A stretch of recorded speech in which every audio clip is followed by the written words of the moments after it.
So I'm going to make a longer, more detailed video about this at some point in the future. My road to recovery is 20 plus years long and it's very circuitous. But the very short answer to your question is I've been struggling to find work. I've been having a hard time finding a job, and I've learned recently that even retail work is too physically demanding for me at this point in my life. So I decided that I needed to lock it in and do something about it. That's the very short answer. If you want to swipe away now. Um, Longer answer, I'll give you some backstory. In the summer of 2021, I got a new job. It was running the marketing and e commerce department of a local manufacturing company. I was responsible for the profitability and maintaining the solvency of about 170 different items over about 5 different house brands. I had contract employees that spoke to me, that reported to me. I was I designed and launched a product under with that company. There's an item for sale on Amazon. I won't say what, but there's an item for sale on Amazon that I made. I didn't make it with my hands, but I named it. I built a design language. I worked with the art department to make it happen. I helped source the parts and everything, and I helped launch the product. And we were in the process of launching its sister product when I got let go. So that job was really high level, very stressful.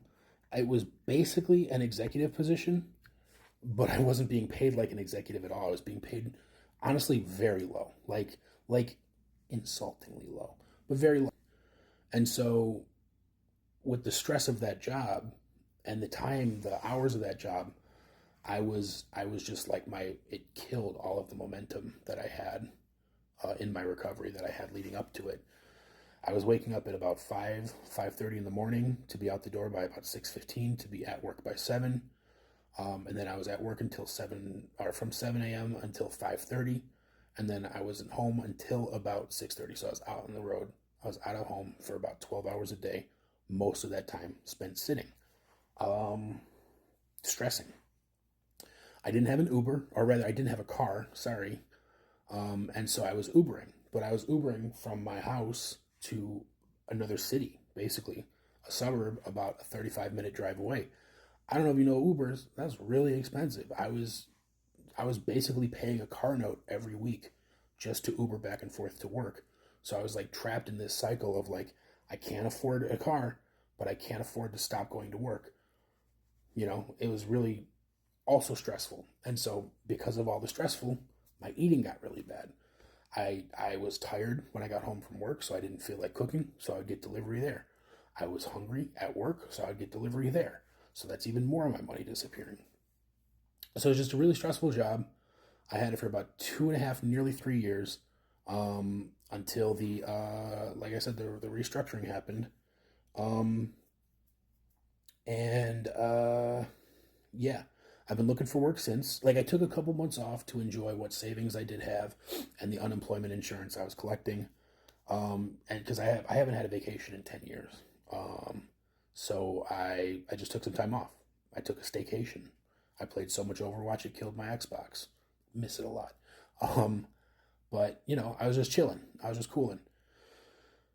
But then when I started looking for work, I was looking like in my field, and I was looking also like in other fields, like for other jobs that I was like maybe not qualified for so much, but that I could do, right? Because I do want a career change. I don't want to stay in marketing. I don't want to stay in sales. I don't like that work. Um, so I was looking for work and I wasn't finding anything. So I expanded my scope even more to like any kind of office job, basically. And I kept getting no's and I kept getting no's and I kept getting no's. So I expanded my scope of search even more to retail, right? And any kind of job that I thought I might be physically capable of. Like I wasn't like applying to warehouse stuff because I just knew that, like, because I part of my job involved working in the warehouse, and I just knew that part of the job I just wasn't really physically cut out for at this point.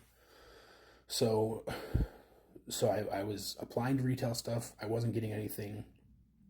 And then, so there's this thing that happens in interviews that any visibly disabled person who's still watching will know what I'm talking about. But when you're visibly disabled, there's a moment when you walk into an interview and the interviewer recognizes what's wrong with you, you know? And you can see their affect change. You can see them kind of decide in that moment, like, oh, this is not for me. I'm moving on from this person. You can tell. You can tell. Doesn't happen always, right? I'm not saying every single hiring manager is a discriminatory piece of shit, but it happens, and you can see it happen. So anyway,